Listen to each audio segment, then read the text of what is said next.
একটা আশ্চর্যজনক হাদিস। আব্দুল ইবনে মাসউদ রাদিয়াল্লাহু আনহু থেকে বর্ণিত, তিনি বলেন, আসলে এই হাদিসটা আমাদেরও জানা ছিল না, গবেষণা করতে গিয়ে আমরা পেয়েছি। হাদিসটা মুসলিমেই আছে, 654 নম্বর হাদিস, যে রাসূল সাল্লাল্লাহু আলাইহি সাল্লাম বলেন, যে ব্যক্তি আগামীকাল, তার মানে আমাদের সামনে যেই বিচার দিবস আসবে, কিয়ামত, যে ব্যক্তি কিয়ামতের দিন মুসলিম হিসেবে আল্লাহর সাথে আনন্দ সাক্ষাতের মাধ্যমে আনন্দ পেতে চায়, যে আমি আল্লাহর সাথে সাক্ষাৎ করলাম এবং ওই সাক্ষাতে সে আনন্দ বোধ করে, সে যেন ওই সব সালাতের রক্ষণাবেক্ষণ করে যখনই যেখানে সালাতের জন্য আজান দেওয়া হয়, মানে যেখানে সালাতের আজান দেওয়া হয় ওই সালাতের রক্ষণাবেক্ষণ করে। কি হিসেবে যদি সাক্ষাৎ পেতে চায়? মুসলিম হিসেবে। শব্দটা কি বুঝেছেন? যে ব্যক্তি মুসলিম হিসেবে আল্লাহর সাথে সাক্ষাৎ পেতে চায়, যেখানে আজান দেওয়া হয় ওই সালাতের ওই জায়গার রক্ষণাবেক্ষণ যেন তারা করে। তার মানে সালাত আদায় করার মাধ্যমে ওই জায়গার যেন তারা হেফাজত করে। কেননা আল্লাহ তাআলা তোমাদের নবীর জন্য হিদায়েতের পন্থা এবং পদ্ধতি নাজিল করেছেন, যে কোনটা হিদায়েতের পথ এবং কোনটা হিদায়েতের পদ্ধতি, এটা আল্লাহ নাজিল করেছেন। আর এসব সালাতও হিদায়েতের পথ এবং পদ্ধতি। তার মানে জামায়াতের সাথে সালাত আদায় করাটা হিদায়েত, এটা হিদায়েতেরই পথ এবং হিদায়েতের পদ্ধতি।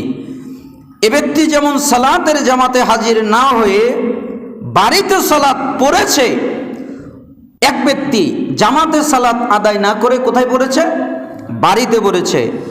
অনুরূপভাবে তোমরাও যদি তোমাদের বাড়িতেই সালাত পড়ো, তাহলে নিঃসন্দেহে তোমরা তোমাদের নবীর সুন্নাত ত্যাগ করলে, পথ ত্যাগ করলে, পদ্ধতি ত্যাগ করলে, হিদায়াত ত্যাগ করলে।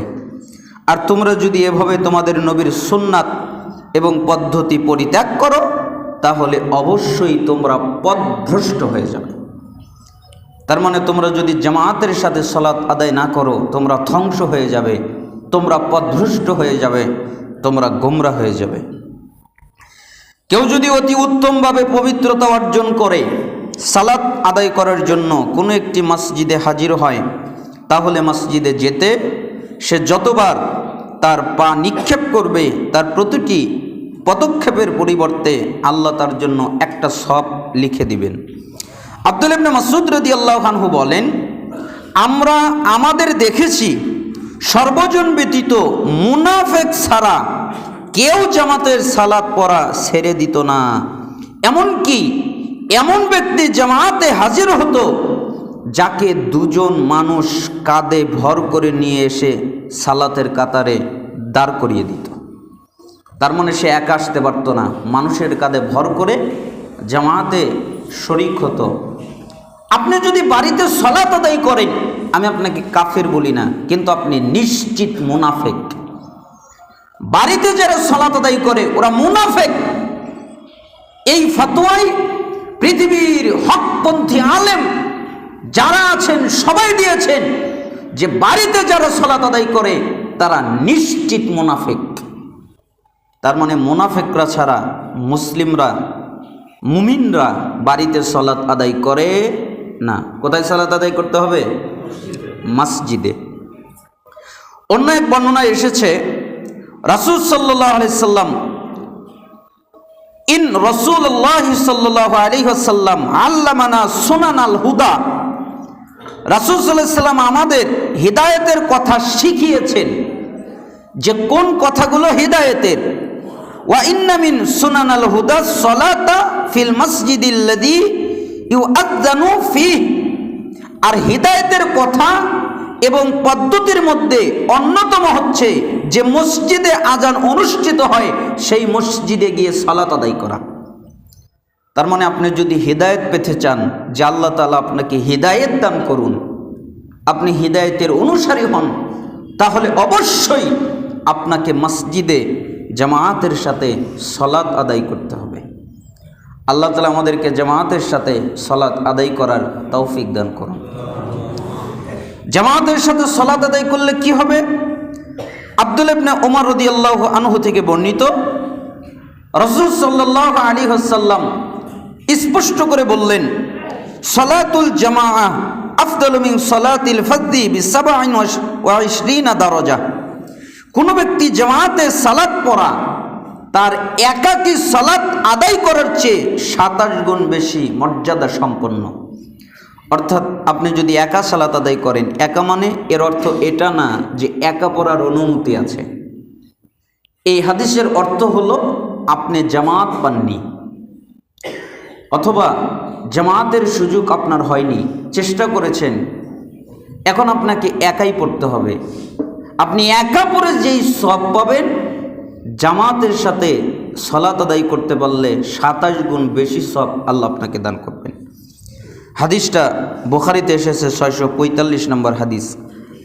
আবু হুরায়রা থেকে বর্ণিত, তিনি বলেন, রাসূল সাল্লাল্লাহু আলাইহি ওয়াসাল্লাম বলেছেন, কোনো ব্যক্তি মসজিদে জামাতে সালাত পড়লে কোনো কারণে তার বাড়িতে বা বাজারে সালাত পড়ার চেয়ে 20 গুণের চেয়ে বেশি মর্যাদা সম্পন্ন। কোনো কোনো হাদিসে 25 গুণ এসেছে, কোনো কোনো হাদিসে 23 গুণ এসেছে। কেন?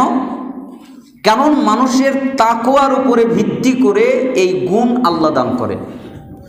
যার সালাতে যত খুশু খুজু বিনয় নম্রতা যত বেশি, আল্লাহ তাআলা তাকে তত গুণ সালাতের নেকি দান করেন।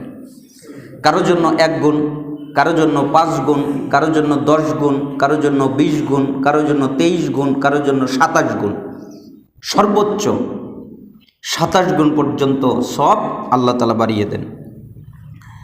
কারণ কোনো লোক যখন সালাতের জন্য অজু করে এবং ভালোভাবে অজু করে মসজিদে আসে, তাকে কেবল সালাতে মসজিদে নিয়ে এসেছে, আর কোনো উদ্দেশ্য নাই, আর সে কেবল সালাতই উদ্দেশ্য নিয়েছে, আর কোনো ইচ্ছা নাই, তখন এই উদ্দেশ্যে সে যতগুলো পদক্ষেপ পা ফেলেছে, পা ফেলে মসজিদে প্রবেশ করার আগ পর্যন্ত যতগুলো পদক্ষেপ দিয়েছে, তার প্রতিটি পদক্ষেপের বিনিময়ে আল্লাহ তার মর্যাদা 1 গুণ করে বাড়িয়ে দিবেন এবং আল্লাহ সুবহানাহু ওয়া তাআলা তাকে তার আমলনামা থেকে 1টি করে গুনাহ মাফ করে দিবেন। অতঃপর মসজিদে প্রবেশ করার পর যতক্ষণ সে সালাতের জন্য অপেক্ষা করতে থাকবে, ততক্ষণ সে সালাত আদায় করারই নেকি পাবে। অর্থাৎ সালাত আদায় করলে যে নেকি পেত, এখন আপনারা অপেক্ষা করছেন সালাতের জন্যে, তার মানে আপনারা সালাতের মধ্যেই আছেন, সালাতের নেকি পাচ্ছেন।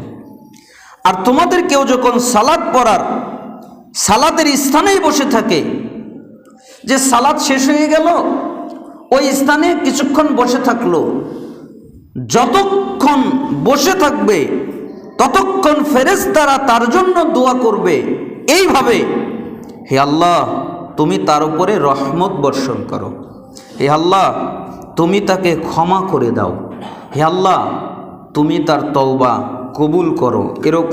এইভাবে দোয়া ততক্ষণ পর্যন্ত করতে থাকবেন যতক্ষণ না সে কাউকে কষ্ট দেয়, যতক্ষণ না পর্যন্ত সে তার ওযু নষ্ট করে অথবা ওই জায়গা থেকে উঠে যায়।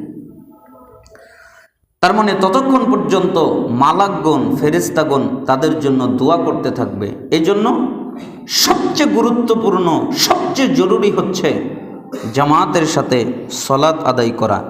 আল্লাহ তাআলা আমাদেরকে জামাতের সাথে 5 ওয়াক্ত সালাত আদায় করার তৌফিক দান করুন।